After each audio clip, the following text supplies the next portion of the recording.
Welcome to another episode of the Pre-Zero Sports Talk. The following is a conversation with Dr. Chelsea Pierotti, a former professional ballet dancer turned sports psychology consultant. She helps dancers and performers master their minds, overcome perfectionism, and build resilience for the stage and life. Chelsea also hosts the podcast Passion for Dance, where she shares insight on mental performance and success in the dance world. I'm your host, Sid Bensala. Today, we're diving into the psychology of performance, how elite dancers train their minds just like athletes. We'll discuss strategies for confidence, handling setbacks, and the mental toughness required in a subjective and competitive world. Let's dive in. Dr. Chelsea, welcome to the show. Thank you. Happy to be here. What inspired your journey from being a professional ballet dancer to sports psychology consultant? It combines two of my loves that I didn't know could combine for years, being psychology and dance. So I grew up a dancer. As you said, I was able to continue a career through a professional level, and at the same time was studying psychology in school. And I didn't know that sports psychology was a field all the way through undergrad, even through my master's. I was on a completely different path. But struggling with that path, kind of knew it wasn't exactly right. It was just the next recommended step if you follow this, the preordained path. And so after my master's, I realized sports psychology was a field and everything clicked. I realized how much I could combine my love for psychology and understanding human behavior and help artists and help dancers be their best. And I think like many of us in our careers, I also enjoy creating something that I wish I had, trying to help the next generation of dancers be stronger and better. And it's nothing against the teachers I had. They were wonderful, but that we know more now. So let's do better and learn. And so I really love being able to give back to this generation of dancers. How did you realize combining these two words was your true calling? Everything clicked. And I'm not really a spiritual person, so I don't know that I experienced it that way, but that everything felt different. Everything felt like it was flowing. So we do talk about flow in sports psychology and like flow in an athletic sense.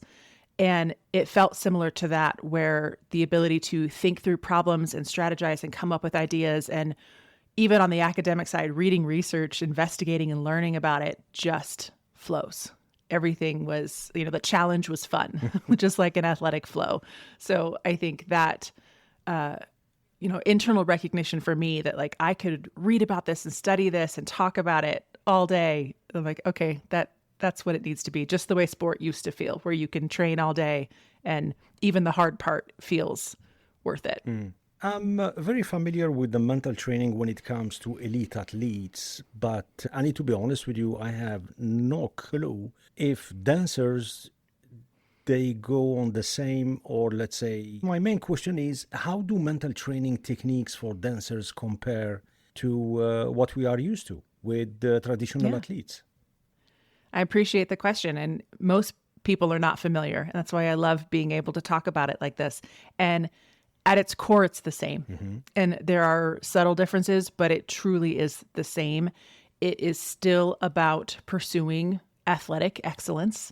I've had lots of conversations about whether or not dance is a sport. And the short version of that is it depends. There is very competitive dance that is a sport in both the traditional definition of it and in any other way that you want to categorize it.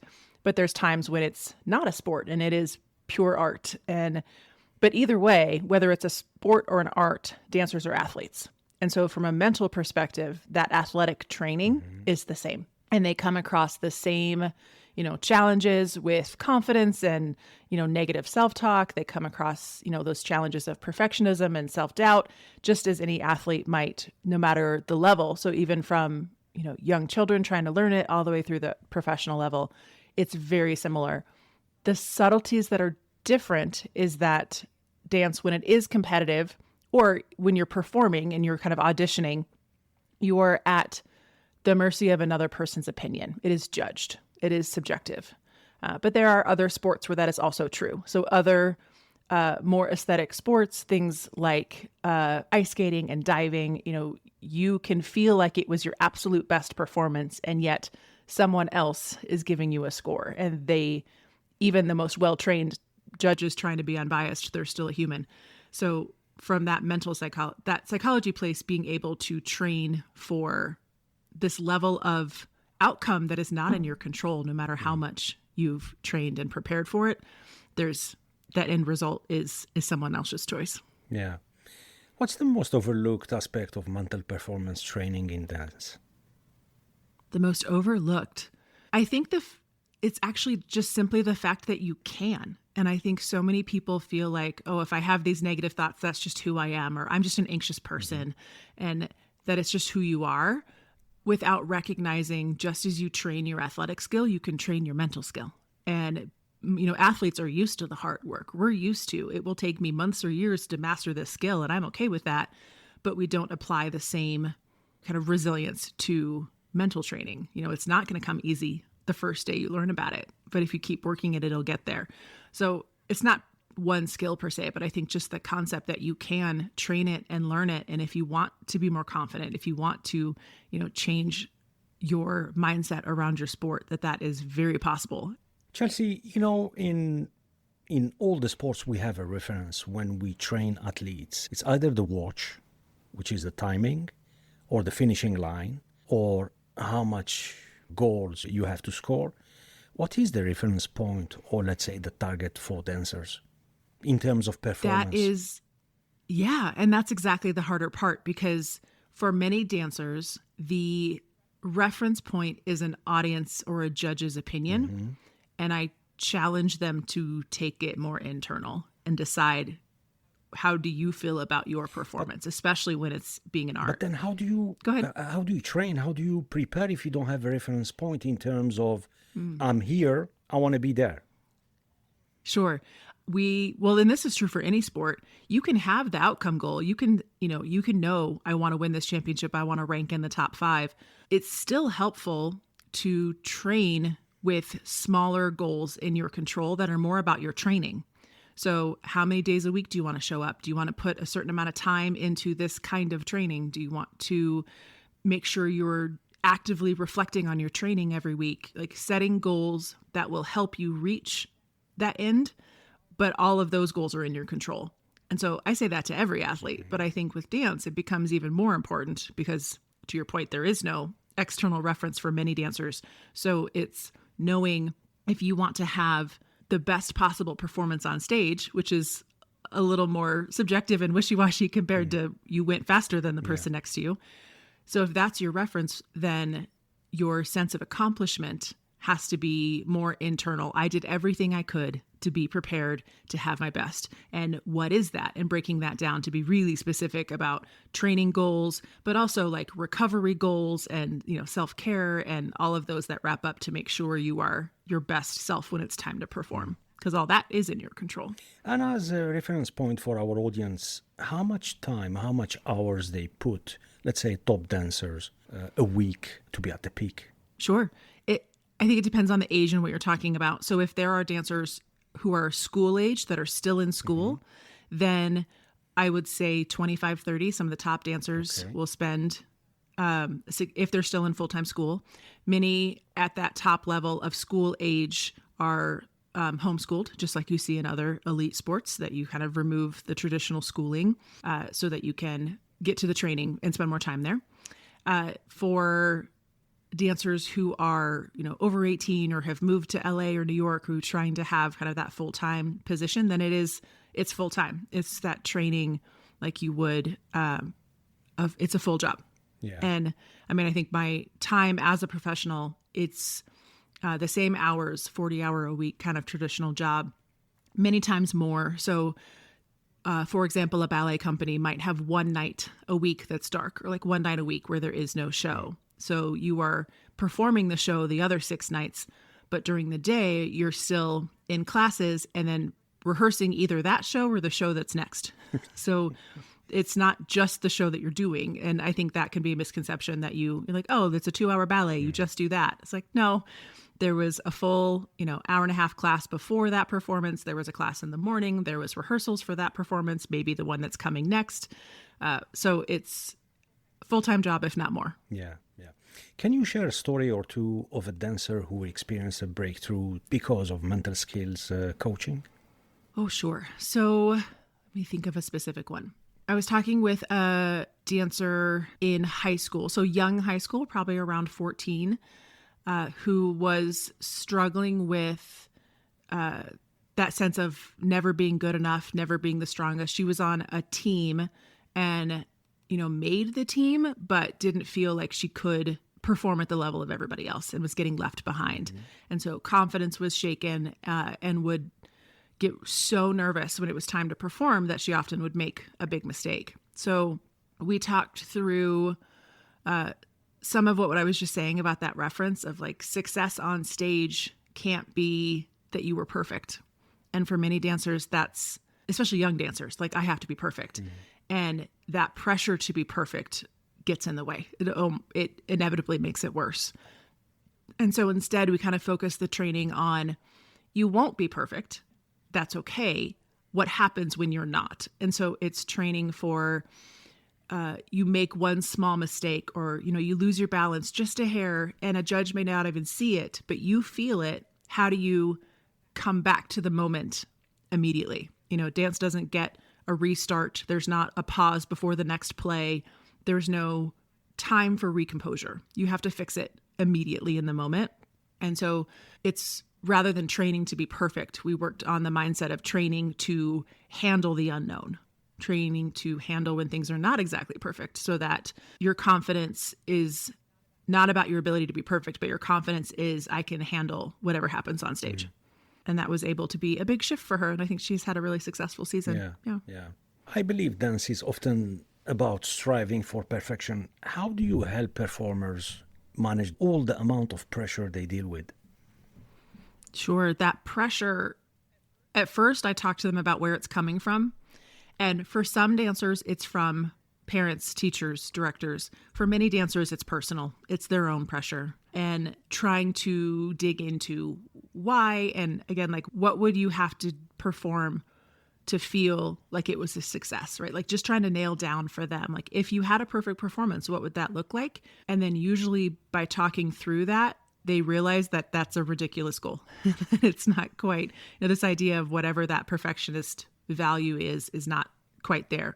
And then usually the perfection is holding them back. So this need to be perfect means they won't take a risk. They won't challenge yourself. And especially, it's true in every sport, but I will say it as an art form, if you don't challenge your artistry and you stay in a little box, mm-hmm. you'll never grow. You'll never get any better and never be able to push past your boundaries. So you have to be willing to mess up in order to get any better. And so when we talk through what would be perfect and they realize that that's usually not feasible, then it's about what do you want? Like what skill are you hoping to gain, or what role do you hope you could get in the ballet next year?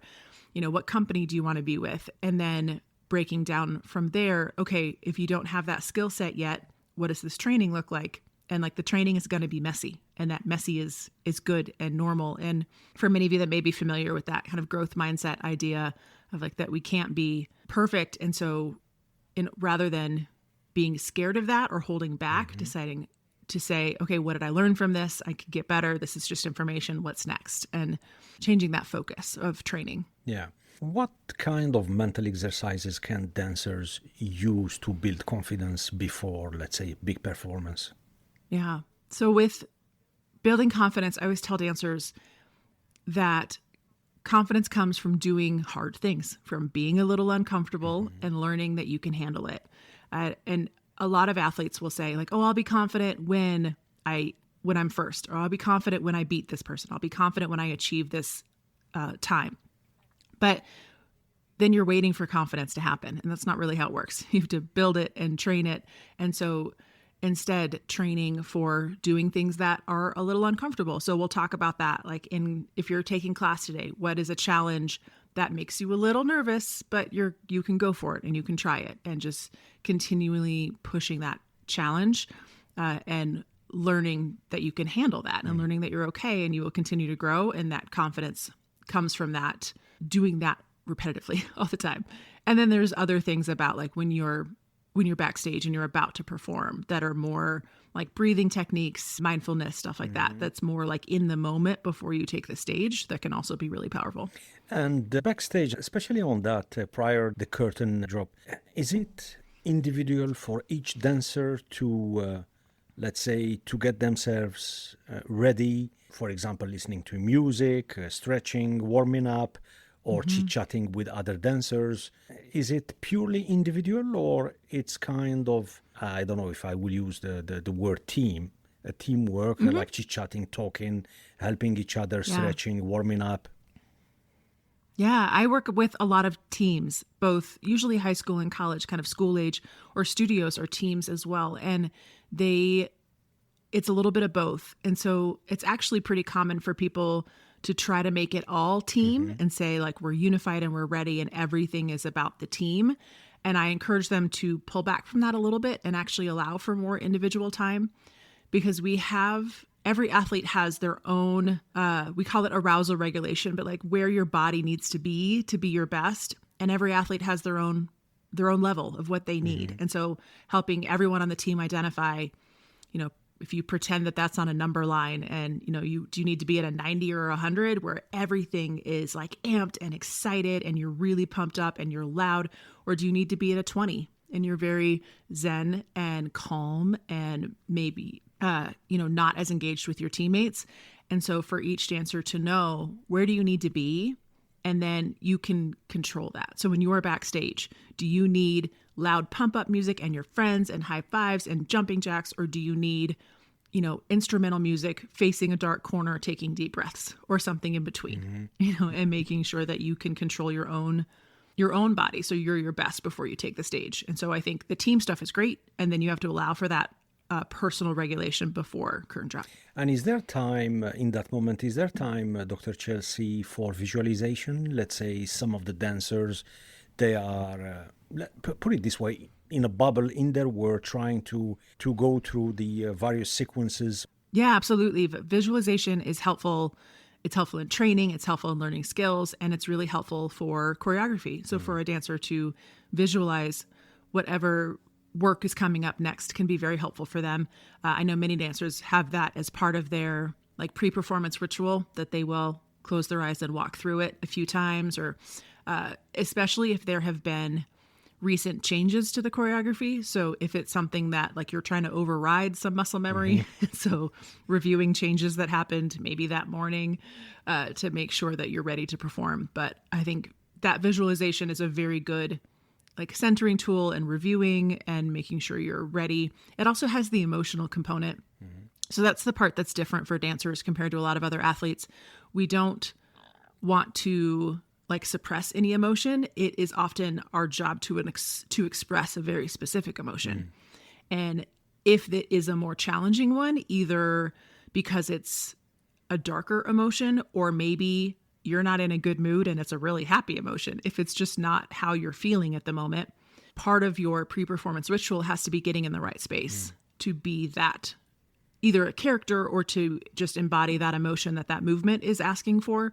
And visualization can be a part of that, of like putting yourself in that emotional component and headspace to perform. And dancers in general, are they good at sharing their emotions or frustrations? Because I always picture, I always picture dancers as super introvert individuals. Oh, I think a lot of them are actually very extroverted. I am very introverted and I was in a minority. I think there's many, you have to, just like every other athlete, I think there's that sense of like, you want people to watch you. Like the whole point is to be in front of an audience, to be center. Yeah. You're to be center stage, to have the very literal spotlight. So I think there is a lot of extroversion.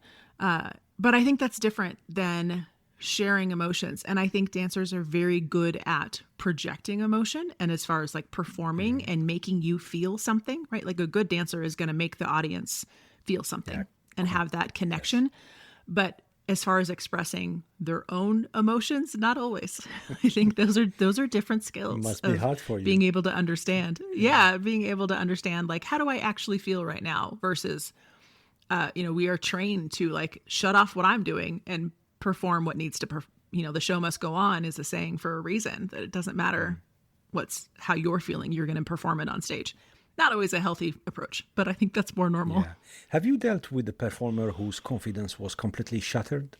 Yes. It was a team, actually, but they were at their state championship. It was a high school team, their state championship here in the States. You have one chance, essentially. So you've trained, 8 months for a minute and 30 seconds to be able to do your routine on stage. And they made a big mistake, and it was a fluke. It had never happened in rehearsals.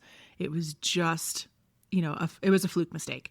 But because it had never happened in rehearsals, they didn't know how to handle it in the moment. Kind of back to what I was saying before, there was no reset. And so we'll just say it was not the performance they were expecting of themselves or anybody else. And they did not rank what they were accustomed to. But then they were ready for the national finals. So that was that state championship. They still qualified for the national championship and had like 6 weeks to prepare for that. And that's when I was talking with them. And we talked through that idea of being able to let go of a mistake and come back to the moment. And it really comes down to that mindfulness and that practice of, I'm not worried about the future. I'm not worried about the past. I am in this present moment, and practicing the ability to do that quickly so that in a performance with a mistake, you can reset. And they went on to actually win a national championship. So they were able to reset and learn that skill. I think they had the skill. It's not that I taught them something magic in a few months, but they needed that reminder and that practice and that the confidence in themselves that they had the skill to do that. Yeah. What are the signs of performance anxiety in dancers? I think there's physical signs of it for sure. I think anxiety can be very physical. So, the racing heart, shaking hands, sweaty, dry mouth, all of the physical signs that any athlete is used to when you're nervous.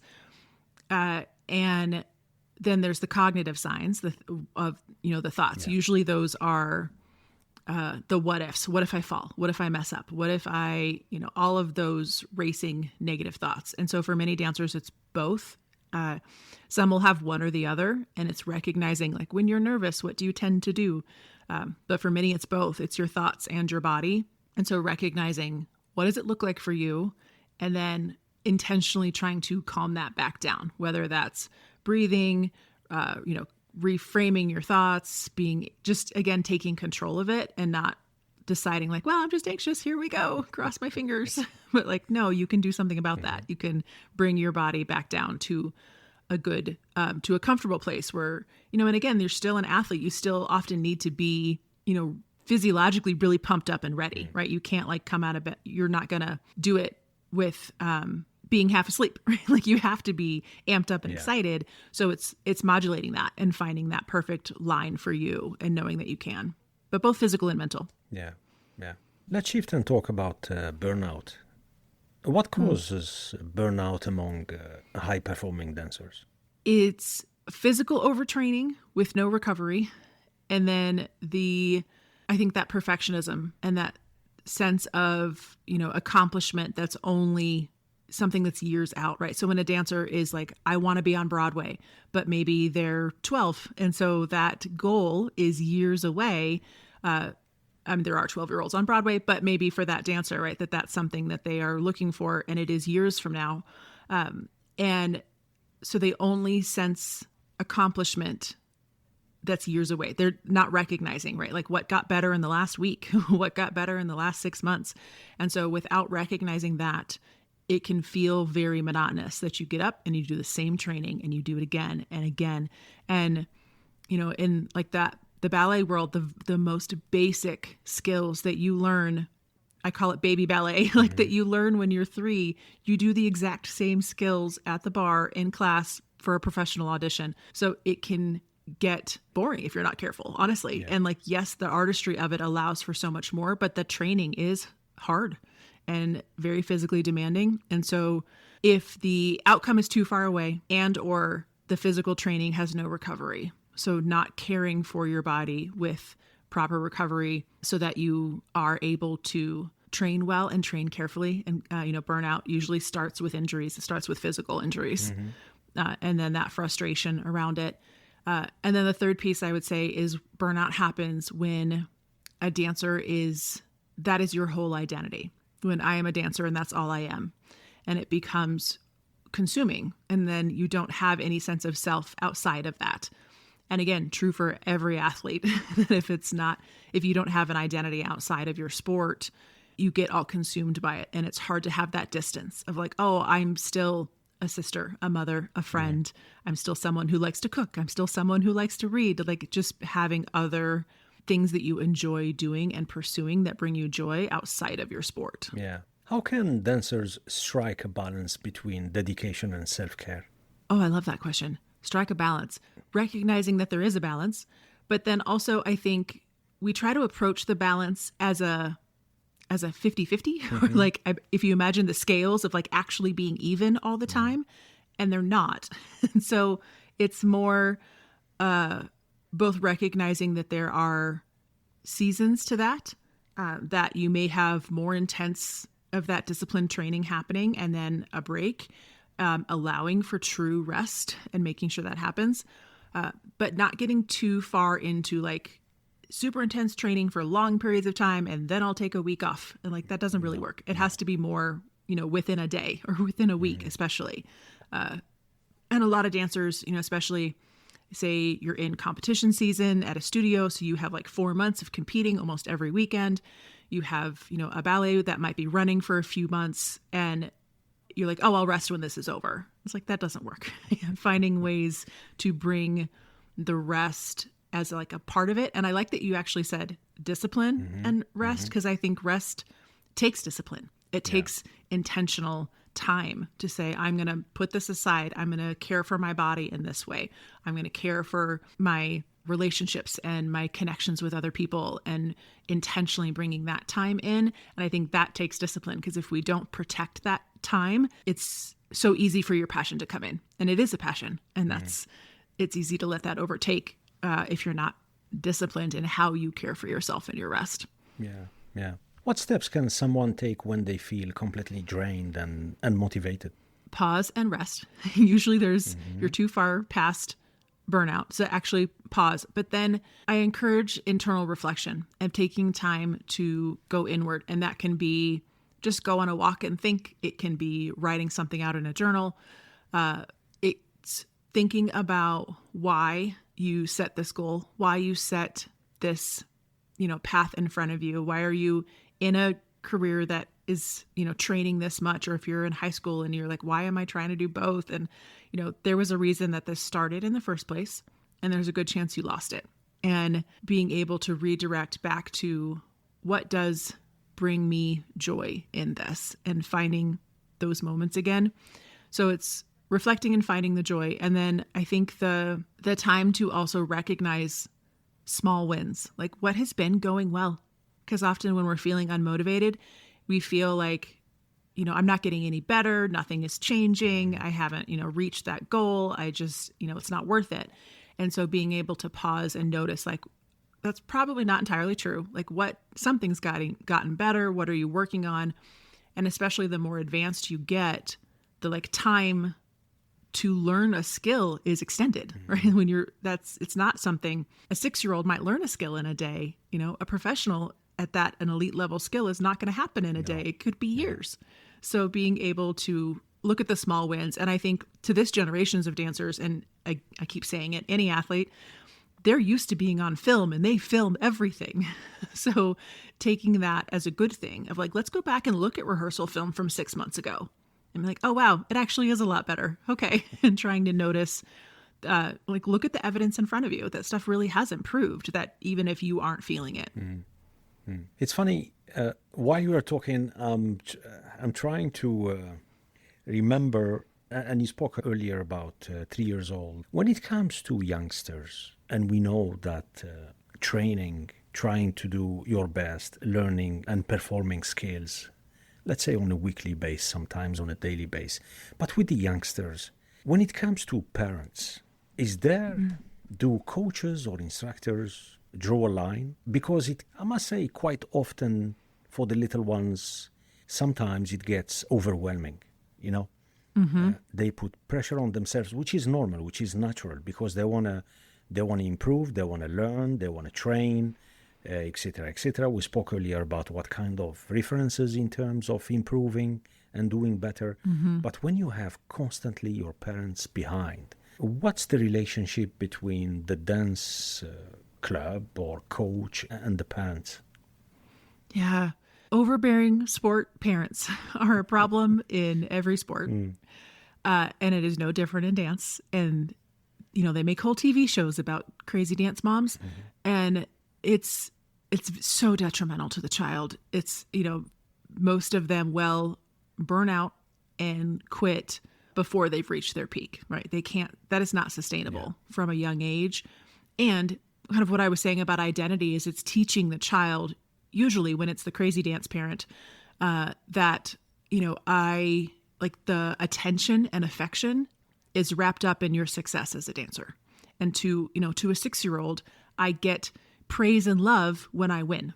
And like, that's then setting up for a fixed mindset. It's setting up for, I'm only good enough, I'm only worthy if I'm successful. And to many parents, they don't actually think that. Like, they actually think, I love you no matter what, but their actions are teaching them something else. And so to your question about the coaches, is there a line? Yes. And it's sometimes very hard to draw, but being able to talk to your dancers and then the young ones about like, what is our goal for competition today? What is going to help us feel successful today? And that they can control some of that narrative. You can't control what mom and dad are saying at home, but you can set the atmosphere within your team of, this is our definition of success. This is, how I expect you to work every day, what that work ethic looks like. And you can set those high standards and high expectations and push them, but still have that sense of, our collective success of like a championship that's not the only thing that makes you worth it. What makes you worth it is how you and just showing up and being here today. So it's kind of combating what might be happening at home. And then I've talked to a lot of coaches about setting boundaries with parents at the beginning of the season and really holding them, which is hard. And that can be boundaries around answering your phone or emails, at odd hours of the night, setting up very clear expectations for, etiquette and behavior at events. But ultimately, you can't control the parent. So I think what you can control as the coach, and me, when I coached for years, and being able to just say like, okay, in our little bubble, I can control what's happening in our bubble, in our rehearsal space. When we're at competition, their parents are not there. They took cell phones were gone too. We got rid of those. It's like, I don't want you texting mom right now. I don't want it. This is us in our bubble, and we're going to control that space for at least these few hours. And I think those boundaries can really help. Yeah. It feels like there is a lot of similarities with so many sports. Yeah. Oh, absolutely. I think it is more similar than not. Yeah. Unlike many sports, dance success is often subjective. How do you coach dancers to handle rejection? Trying to focus on what did I learn from it, and what, can I use taking this forward? And am I proud of my own work today? So it's that internal sense of success that I've been kind of harping on. Like, did you show up and do your best at this audition? Did you have your best, competition? Was it your best possible performance? And if it wasn't, what happened? Like, what got in the way that you can control? So a lot of times we get really upset, like, oh, well, I didn't get that job. And sometimes, especially in dance, this is where the aesthetic stuff comes in. You may not get hired for a job because of your height, because of your body type, because they already have too many blondes and they need a brunette. Like and it has nothing to do with you, and there's nothing you can change. And it's better than it used to be as far as the aesthetics of that and the desire for diversity, but it's still there and it's still challenging. And I know I was talking to a male ballet dancer recently, and it's like, for him too, yes, there are fewer men in the ballet space, but height becomes really important because if they have their principal female dancer, the principal male dancer has to match height with her in shoes. So it just becomes, it's not about you. So separating what about this rejection might have nothing to do with you. And then if there was something that you could have done better or that you've learned from that, then what is that? Let's carry that forward. And maybe there was something about how you trained that you can change, or you can take that feedback and say, okay, these 3 things were good. This is something the judges think I can work on. I'm going to add that to a training goal this week. Just being able to focus on, maybe it was preparation. Maybe you didn't sleep well, and so you need to put your phone in the other room. Maybe you didn't pack good snacks, and so you were just low energy by the end of the day. Like it can be training and actual physical skill, and it can be your preparation. So separating what's in your control and what's not, and then whatever is in your control after that rejection, turning that into an actual goal that you can work on moving forward. Interesting. There is often confusion between mental health and mental toughness. How do you define the difference? Thank you for asking. I've been talking about this all over the place because they're so different and they are so conflated. So mental health broadly is your overall sense of well-being. And so it's not just, being happy or being sad, right? That overall sense of self and sense of well-being. And so that is more traditional mental health disorders come from. So if you have if your mental health is low, if that sense of well-being is low, that's where you may have people who experience depression or anxiety or substance use or some sort of clinical disorder. Mental toughness is your ability to understand and regulate your emotions so that you can show up as your best. So it's understanding what's happening emotionally and then being able to kind of regulate and control it and not let it get in the way. And what happens is dancers feel often, if I'm really anxious, I'm so nervous, that they have an anxiety disorder, or they're like, oh, I'm so sad, or I'm just having a bad day. And then it becomes like, I'm worried about depression, or coaches are worried about it. I can't challenge them at all because they'll just be so sad. I can't hurt their feelings. And being able to separate, like, you can build mental toughness, you can understand your emotions and work to be better while also protecting mental health. Like, you don't have to challenge and push an athlete in a way that's going to harm them. It's just holding that high standard with that care and that belief that you can be there. So I don't want to go on a rant, that they're separate and 2 different things. And also people who have a mental health disorder can train their mental toughness, that you can have both. And just if you are someone suffering with a mental health disorder, you can still train mental toughness. And there are so many, especially at the Olympic level, and like elite college and pros who have openly disclosed a mental health disorder and are still incredibly mentally tough athletes. So you can still train your mental toughness while protecting mental health. And on that, what's the common myth about mental toughness that you would like to debunk? Ooh, a myth about mental toughness, that some people have it and some people don't. I think we kind of believe that, like, maybe you're a mentally tough person or you're just not. And I see it as any other skill. And, maybe it's a skill that, you don't know how to do yet, but you can get there. And just as you learn whatever physical skill in your sport, just as you learn, normal adulting skills, you got to learn how to cook, you got to learn how to learn how to drive, those skills it's still something you can train. It will come more naturally to some people. Personality and genetics and all of that still matter. But it's not that you either have it or you don't. You can train it. And if you want it and you want to work on it, then that's a choice. And you can build it as much as you want. How do mental training principles apply beyond performing arts? Oh, it's everything beyond performing arts. And to every athlete, including dancers, like, I think what you learn from sport carries to the rest of your life. And often it is, the mental toughness skills of, I'm really upset, or there's a big rejection moment, and learning how to handle that. Because then outside of the arts, you go to your first job interview and it doesn't go well. You are really nervous to ask somebody out. Like, it's everywhere in life where something is going to feel scary. Something's going to challenge you. And it's the ability to say, yes, this is scary, but I can do this. I can use my skills. I can train for it. I can practice. I can gather more information and learn, like whatever is relevant, that you can handle that hard thing. And I think that's the ultimate gift of sport is you learn to handle hard things. And that is just life in every other context, whether you're like sport or performing arts. The rest of life has hard things. Yeah. You just learn how to handle them. Yeah. Have you worked with clients or athletes, dancers outside of dance who found value in your techniques?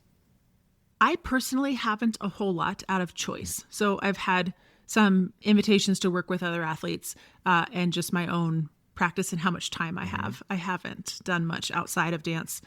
There are many mental performance consultants who work across sports. And again, I hope you've heard that like it is the same skill set. It works in a lot of ways.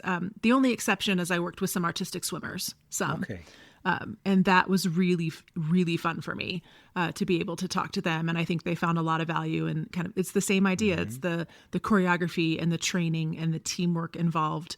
And again, years and years of training for 2 minutes to be able to be scored to see whatever happens. So I was working with them some, so a little bit, but mostly I choose to stick with And when dancers. you work with the dancers or the artistic swimmers, usually are the individuals or together with the coach, their parents maybe? I personally tend to do more team with coaches.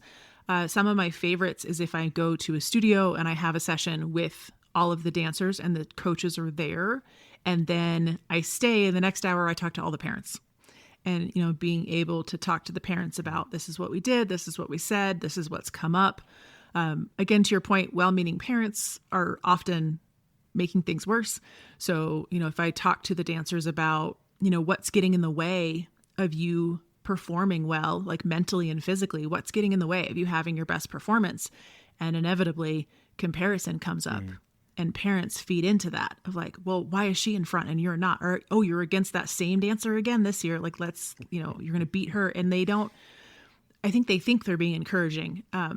But so I love doing sessions when I can check in with parents about how, again, everybody's on the same page. Everybody wants to help that dancer be their best.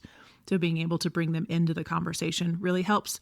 So I often work with full teams, including coaches, because that's where my own kind of years of experience lies as well. And I like the team element to things where everyone has to execute their part in order for this to go well. And I think the team dynamics and, leadership and all of that plays into it too. So I enjoy the team side. And who first get in touch or who flag the issue? Is it the coach, the parent, or the dancer themselves they get in touch? Or? It's usually coaches, sometimes parents. So I will definitely have parents reaching out saying that they're worried about their child or, they just made a mistake on stage and now they're terrified to compete again. So I definitely hear from parents as well. But I hear from dancers usually through social media, right? Just reaching this generation where they are, where they will connect and ask questions or kind of reach out that way. But services wise, yes, it's usually coming from the coach or the studio owner. And what trends do you see shaping mental performance training for dancers? I see trends of its acceptance, which I'm excited about. I think kind of what I said earlier about the show must go on. There is a stigma against mental health everywhere still. And so being able to, again, separate that of like, we can train this mental toughness and mental skills. And if you're working on your mental skills, that doesn't mean there's anything wrong with you. And even if you do have a diagnosis, that is a separate thing that I hope you were getting care for, but we can still train mental toughness. So I used to have to explain what mental skills even are or why they matter. And I think as a trend, I don't have to explain that so much anymore. I think there's this understanding that you can train confidence, that I can work on mindfulness, that I can learn to have better self-talk. And so there's a greater acceptance of it. The challenge we're at now is the acceptance of it is translated to wanting the quick fix. Like, okay, can you do a 1-hour session on confidence? And then I was like, they're not going to magically be better humans in an hour. There's no magic buttons.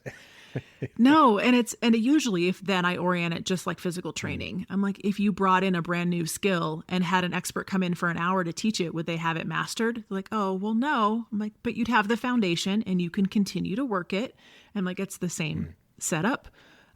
So the trend of acceptance is good, but now we got to work on the understanding of the level of discipline and training it takes matches physical training. And what advice would you give folks that have a hard time to admit they need help?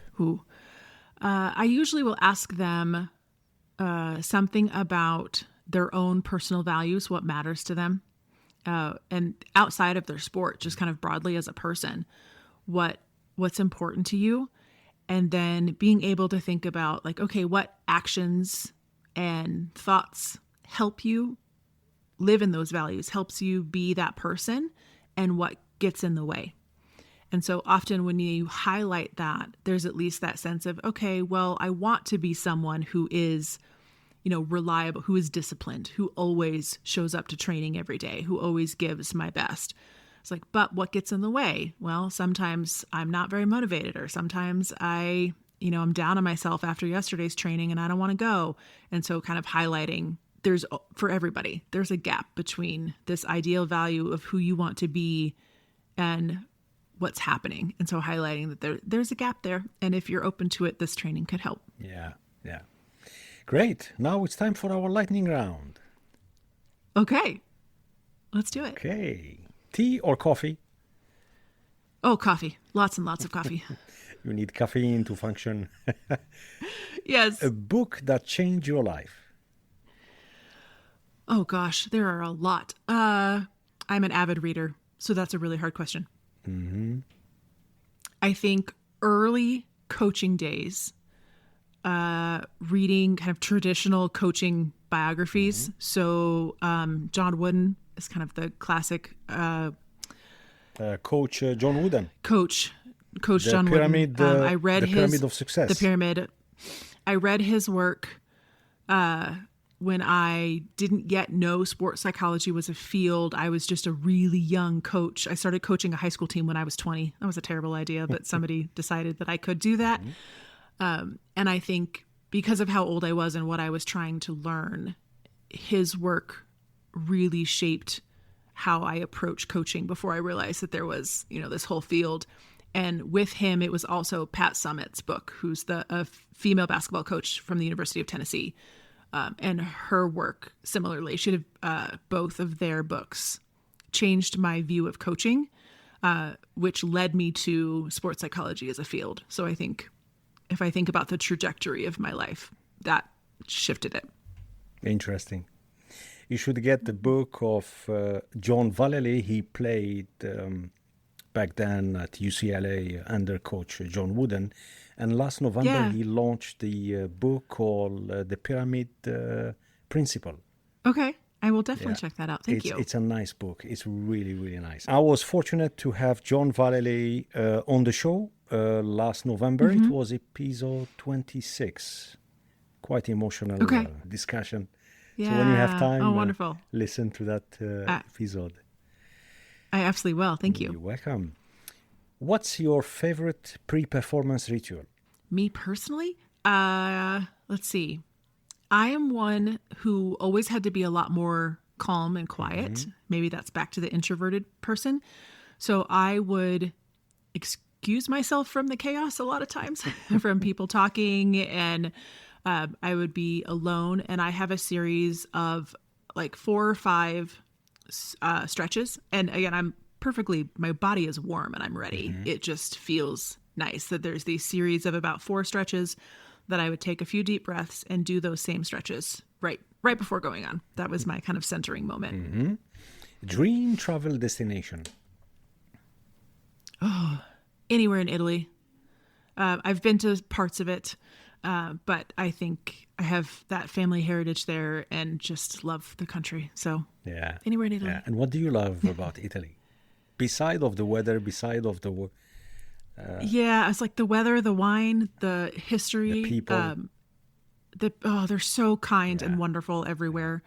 I think just honestly, as as an American, there's so many European countries that I have had the chance to visit, a few and not enough. And I love history. I love that rich understanding of humans. And maybe that's the psychology piece too, of like, why are we who we are? And I think you can't look at that without looking at history. So there are so many places of just the rich history everywhere. And that the US doesn't quite have that I love exploring and looking at. And your choice, Italy, it's fantastic. Yeah. What's your favorite way to unwind after a busy day or a busy week? I read for pleasure, and I read a lot, and it's the best unwind. So I alternate between like thriller, true crimes, and rom-coms. So I always have at least one of those going, and it's my favorite unwind. Yeah. Get ready for the day or get ready for the night. What's the most challenging choreography you've ever learned? Ooh. Wow. I don't know. This is not much of a lightning round. Let's see. I think there was one, I was an apprentice for a professional company, which means I was in high school and I was living with them all summer to kind of train for the company before going back to school. And we did Don Quixote, which is just really like fast and crisp. Okay. And my personal style is much more like fluid and kind of a lyrical, slower aesthetic, and that like sharp, crisp style. And the character of it's kind of sassy, and it just was outside of all of my comfort zones. So that one was really challenging, but the Don Q variation is really fun. Yeah. Thanks for sharing. What's the best advice you've ever received? It's become my own personal mantra now of control the controllables. And it's how I approach most challenges now, of like, I alluded to it a little bit earlier. What's in my control? If it's in my control, what can I do to change it? And if it's not in my control, I have to let it go. A hobby or interest you have that might surprise people? I already said reading. What surprises people? I don't know if it was surprising per se, but so I'm in Colorado and I grew up here. So I love backpacking, like backcountry, take everything on your pack and disappear for a few days. And that kind of connection with nature. I will say with young children, that hasn't happened as much as it did before. They're old enough now that we can like spend one night at least, and looking to do more of that this summer. So I think growing up at the base of the Rocky Mountains, that has been a big part of my life, of just getting out and being in nature, unplug, all of that. Yeah. If you could have a dinner with a historical figure, who will it be? Oh, I guess I'll just say the first person that came to mind was Maya Angelou.